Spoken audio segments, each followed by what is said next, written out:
A crash from the other room, that feeling of dread wrapping me in its embrace. Paralyzing, but only for a moment. I knew that if I didn't do anything, if I didn't enter that room, I would lose her. I crept forward, putting my hand on the door handle that was terribly, abnormally cold, and turning. I put the entirety of my weight into the door, flinging it open just to catch a glimpse of tendril-like shadows retreating through an open window. I ran over to it, screaming at the top of my lungs. But there was nothing there. Nothing. The yard was empty. Suddenly, the door slammed behind me, and I knew he was there. But nothing could have prepared me for what I saw as I turned around. Boo!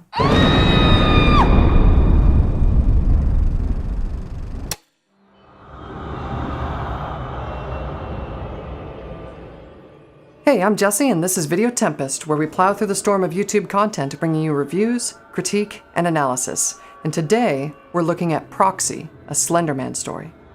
I first saw this short a few years ago, but it stuck with me as one of the most excellent horror shorts based off the Slender Man character, which, if you were unaware, was created by Victor Surge for a paranormal Photoshop contest held on Something Awful back in 2009. It got developed into a creepypasta and a video game that blew up with Let's Players. Proxy is a lesson in short-format jump-scare horror, directed by Mike Dale Quist, that utilizes excellent editing, sound design, and symbolism to accomplish its goal of scaring the crap out of you.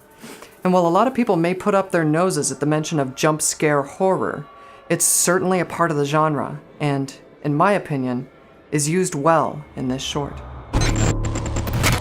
The first scene immediately draws us in by making analogs to probably the most well-known iteration of Slender, the video game.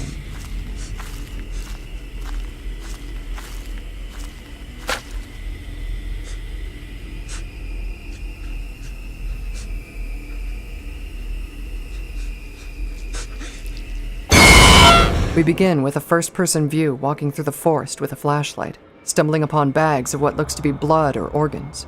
The slow pan along the ground builds tension until we get the scare of seeing the girl. The director's decision to only show the girl for a few short frames is an excellent one. We don't have enough time to really take in what we're seeing, and consequently, we're left with a flash of this horrible scene, with the details left to be filled in by our imagination.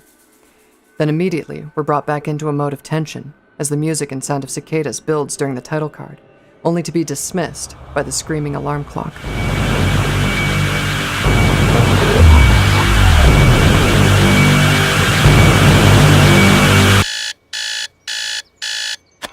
The sound design here actually plants a seed. Having just experienced a scary scene and seen something horrific, the film subconsciously plants this trigger within us. The sound of cicadas, meaning danger. Our very own Pavlov's bell. Moving on, the movie releases the tension a bit by having our male lead do something innocuous, looking through photos on Facebook. The tension builds a bit as he discovers a strange figure in the picture, but is then released as he jokes. Why is Yao Ming stalking my birthday party? What are you talking about? Really? Oh, he's like right there, back by the trees. The manipulation of tension is of the utmost importance with a horror film. My teacher in school demonstrated this with a wooden ruler. Too little and the audience gets bored.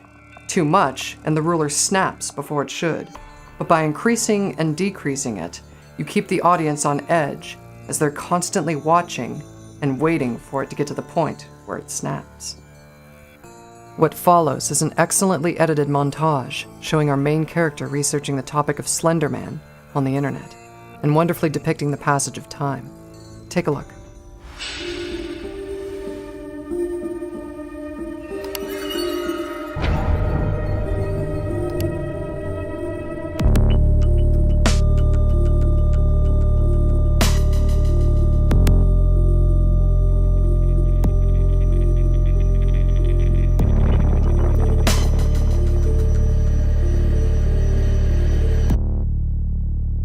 While this entire sequence serves as a lesson in montage, there's two moments of particular note.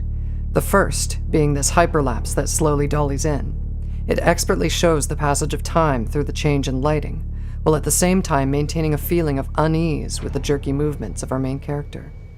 The second is the setup and jump scare at the end. The man falls asleep as we get to the end of this very calm sequence, and the tension is low when we're hit with this. The director took this moment, however, to not just incorporate a jump scare with Slender on the monitor.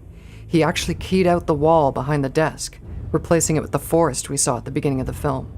Another important symbol, as we'll see. We move on to a dinner conversation between the man and his girlfriend, and we get a little bit of expositional dialogue about the man's dreams that serves to illustrate his psychological decline. If you listen carefully, though, you start to hear the sound of the cicadas creep into the scene, followed by a moment where all sound becomes muffled just before Slender is revealed once again. Maybe you saw it on the news or something. There's been all these crazy kids, so like, you know what's about that side? Zombies, man.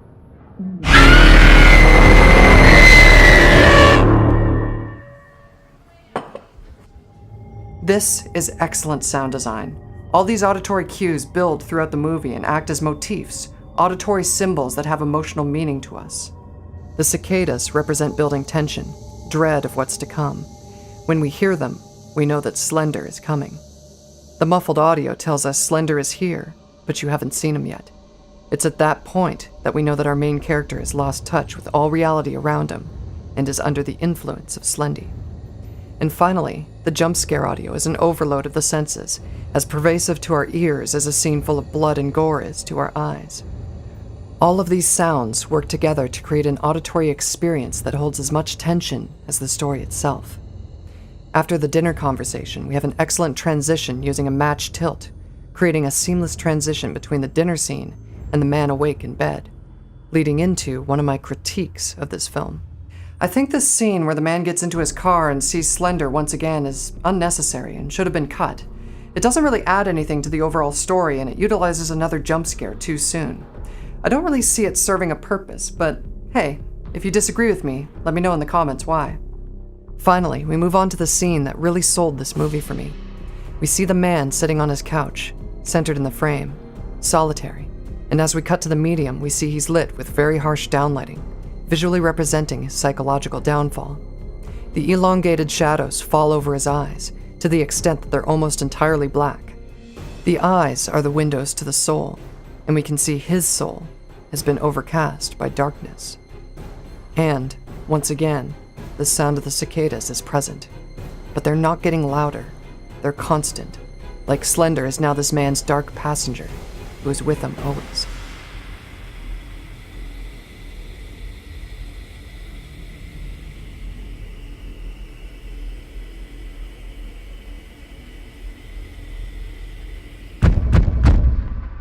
As he approaches the door, the camera is on an extreme cant, showing just how unstable and unsure he is.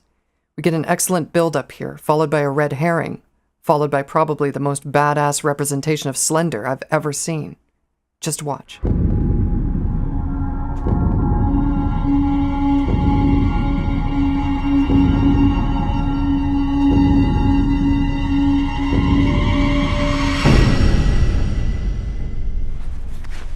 Sorry.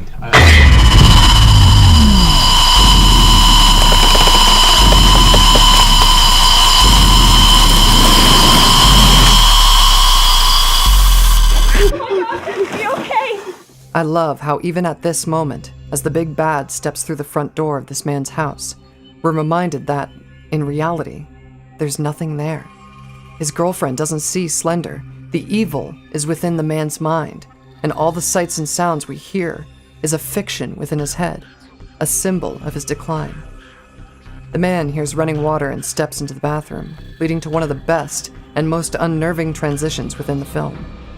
He draws back the curtain, revealing the source to what we've been hearing throughout the film, the dark forest.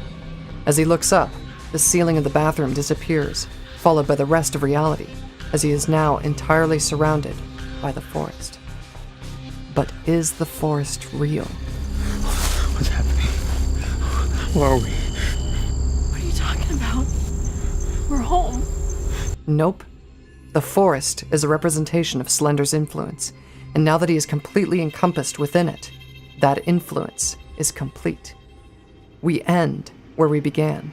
The dreams the man had of this forest that we saw at the very beginning of this short come full circle to the reality now. His girlfriend is killed, and we see her from his perspective. But when we swap the camera around to look at him, he's standing in his living room. For one final time, the director reminds us that this man is a proxy. As he stands there, soaked in blood, terrified of what he's done, we see the influence of Slender upon him by the glitch effect that overlays Slender's figure upon his. One final, fatal reminder that it's not the monster we see in the jump scares that is the real threat. It's the monster that lives within us. What are some of your favorite horror films? Do you go for spectacle like Saw, or psychological horror like The Silence of the Lambs? Is there any horror movie out there that you've been unable to finish because it's too much? Let me know in the comments below. And if you enjoyed this, go ahead and subscribe and tap the bell to be notified whenever new videos are released. And if you'd like to help support more content like this, please consider becoming a patron. My Patreon link is in the description of this video. Thank you for tuning in, and I'll see you next time.